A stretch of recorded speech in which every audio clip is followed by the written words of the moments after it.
Background বলতে গেলে সময় লেগে যাবে। আল্লাহ এখানে বলেছেন কাদ আফলাহাল মুমিনুন, মুমিনরা সফলকাম হয়ে গিয়েছে। আমার ভাইরা, আসুন আমরা আগে জানি মুমিন কারা।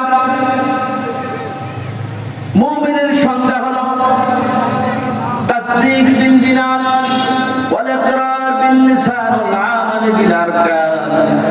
যারা বিশ্বাস করবে, মুখে স্বীকার করবে, আমলে পরিণত করবে, তিনটা দিন যাদের ঠিক থাকবে, যারা আল্লাহ না দেখে বিশ্বাস করবে, আখিরাতের প্রতি বিশ্বাস করবে, নবী রাসূলদের প্রতি বিশ্বাস করবে। ছোটবেলায় আমরা পড়েছি আমানতু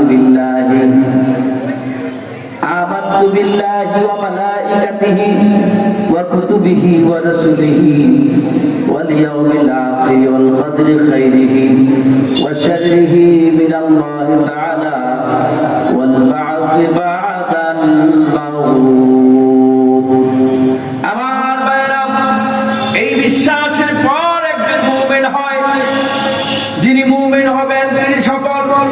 এটা আমার কথা নয়, কোন বক্তার কথা নয়, কোন মনীষীর কথা নয়। যিনি আসমান এবং পৃথিবী বানালেন, জমিন বানালেন, আকাশ বানালেন, 18,000 মাখলুকাতের উপরে মাখলুকাত বানালেন, ওই আল্লাহ ঘোষণা করে দিয়েছেন যারা মুমিন হবে তারাই সফল। চিল্লায় বলে আল্লাহু আকবার। আমার ভাইরা, ইমানদারের এত দাম, এত দাম, এত দাম। যিনি ইমানদার হবে তার আমলের দাম হবে। যিনি বেঈমান হবে, কাফের হবে, মুশরিক হবে, যিনি মুনাফিক হবে, কাফের মুশরিক হবে, আমার মায়েরা, ইহুদি, নাসারা, খ্রিস্টান, তাদের আমলের কোনো দাম নাই, তাদের আমলের কোনো দাম নাই। এক্সাম্পল দিয়ে বুঝতে পারবেন। এক লিখে ডানে যদি শূন্য দেয়া হয়, মান যেমনি করে বাড়তে থাকে। একজন মুমিন ঈমানের খাতায় নাম যখন উঠে যাবে, যত ভালো আমল করবে সবগুলো আমলের দাম আল্লাহ বাড়ায় দিবে। চিল্লায় বলে আল্লাহু আকবার। আমার ভাইরা, হাদিস শরীফে এসেছে একজন মুমিন মানুষ জান্নাতে যাবে। সর্বপ্রথমে বিনা হিসাবে অনেকে জান্নাতে চলে যাবে, আবার অনেকে জাহান্নামে থাকবে, একদিন জান্নাতে যাবে।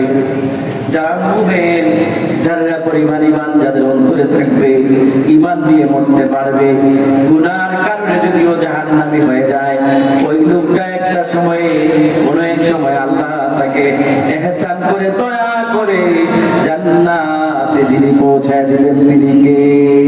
আওয়াজ করে বলুন তিনি কে?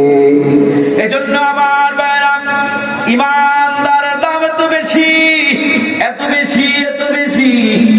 যারা ঈমান এনেছে তাদের জীবনে পরীক্ষা হয় কি হয় না বলে? হযরত ইব্রাহিম আলাইহিস সালামের উপরে অসংখ্য পরীক্ষা হয়েছিল, কিন্তু তিনি সবগুলো পরীক্ষায় বিজয় লাভ করেছিলেন।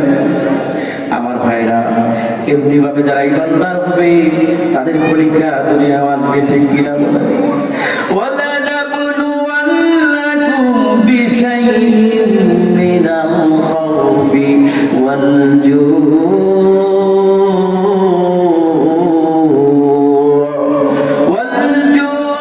ওয়া নাকসিম মিনাল আমওয়ালি ওয়াল আনফুসি ওয়াস সামারাত ওয়া বাশশিরিস সাবিরিন।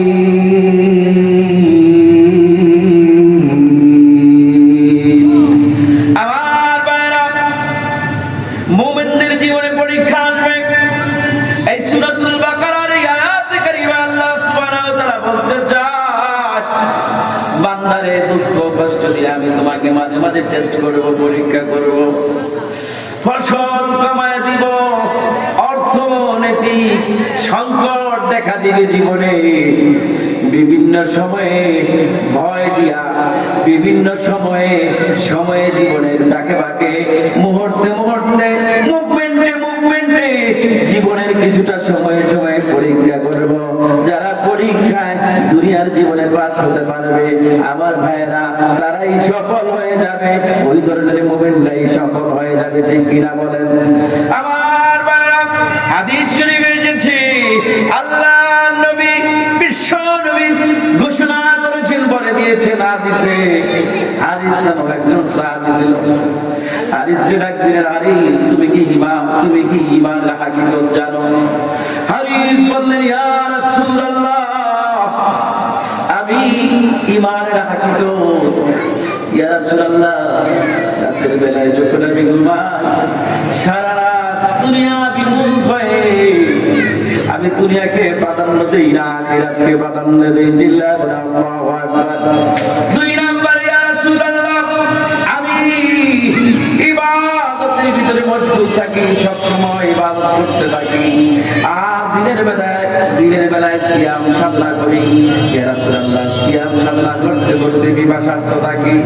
আল্লাহ নবী বিশ্বনবী বলেন, হারিস রে, তুমি যদি এই কাজগুলো করতে পারো, দুনিয়া থেকে বিমুখ হতে পারো, নামাজ আদায় করতে পারো, সিয়াম সাধন করতে পারো, এমনি করে এই কাজগুলো যদি করতে পারো, হারিস আমি বলে দিলাম নিশ্চয়ই তুমি ঈমানের হাকিকত বুঝতে পেরেছো।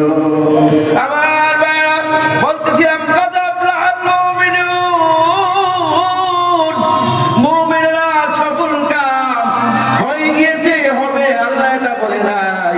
যারা ঈমানদার তারা এই দুনিয়ায় পরিচালনা করে। এজন্য আমার ভাইরা, ঈমানদার হতে হবে, খাঁটি ঈমানদার হতে হবে, খাঁটি মুমিন। আমার ভাইরা, বেদাত মুক্ত আমল লাগবে, শিরক মুক্ত ঈমান লাগবে। যদি আপনার আমার ভিতরে ঈমানটা পাকাপোক্ত হয় আর ভালো আমল করতে পারি, ঈমান আর ভালো আমল মিলে আপনাকে আমাকে আল্লাহর জান্নাত পর্যন্ত পৌঁছায় দিবে। চিল্লায় বলেন আমিন। আমার ভাইরা, আমরা জান্নাতে যেতে চাই কি চাই না? আওয়াজ করে বলুন, চাই কি চাই না? যদি জান্নাতে যেতে চাই, ঈমানের পর উল্টা হলো। আল্লাহ বলেছেন, আল্লাযীনা হুম ফি সালাতিহিম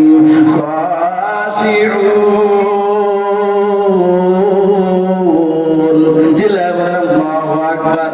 নামাজের ভিতরে খুশু থাকবে, নামাজের ভিতরে ভয় থাকবে। কার? জিল্লাহ আল্লাহু আকবার।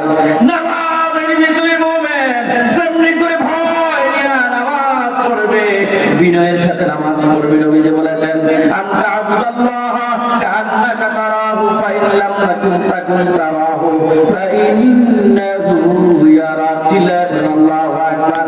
এমন ভাবে তুমি ইবাদত করো যেন আল্লাহকে দেখতে পাচ্ছ, যদিও তুমি আল্লাহকে দেখতে না পাও, আল্লাহ রাব্বুল আলামিন কিন্তু তোমাকে দেখতে পায়। চিল্লায় বলেন ঠিক কিনা? এজন্য আমার ভাইরা, নামাজের ভিতরে খুশু থাকবে, ভয় থাকবে।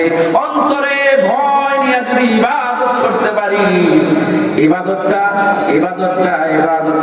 আপনার আমার জন্য কবুল হয়ে যাবে। আমার ভাইরা, যে কথাটা বলতেছিলাম, এক নাম্বার কাজ হলো, যতই কষ্ট হোক না কেন, জীবনে যতই ঝড় আসুক, তুফান আসুক, জীবনে যত পরীক্ষা আসুক, সমস্ত পরীক্ষায় পাস করে ঈমান নিয়ে কবরে যেতে হবে। ঠিক কিনা বলেন? আমার ভাইরা, শেষ কথা হলো, এক মিনিটে শেষ করে দিচ্ছি। আমার ঈমান রাখতে গিয়ে যদি আমার দল বাঁধা হয়, দলকে বাদ দিতে হবে। ঈমান রাখতে গিয়ে যদি দেশ বাঁধা হয়, রাষ্ট্রের কথা শোনা যাবে না। ঈমান রাখতে গিয়া যদি আমার পীর বাঁধা হয়, পীর বাদ দেওয়া লাগবে। ঈমান রাখতে গিয়া যদি আমার সমস্ত পূর্বের আমলগুলো সঠিক না হয়, ওগুলো বাদ দিয়ে নতুন করে আমল শুরু করা লাগবে। তারপরও ঈমান নিয়ে মরা লাগবে। ঠিক কিনা বলেন? আল্লাহ যেন আমাদেরকে প্রকৃত ঈমানদার বানায়, এই দুনিয়া এবং আখিরাতে কল্যাণ দান করে, কল্যাণ দান করে, সে আশাবাদ ব্যক্ত করে। সকলের জন্য দোয়া করে, মাহফিল ইন্তেজামিয়া কমিটি সকলের জন্য দোয়া করে। এই আশেপাশে যারা কবরে গিয়েছেন তাদের জান্নাত চেয়ে সংক্ষিপ্ত আলোচনা, অগোছালো আলোচনা আমার এখানেই শেষ করছি। ওয়া আখিরু দাওয়ানা আলহামদুলিল্লাহি রাব্বিল আলামিন। আলহামদুলিল্লাহ, এতক্ষণ পর্যন্ত আমাদের সামনে অনেক সুন্দর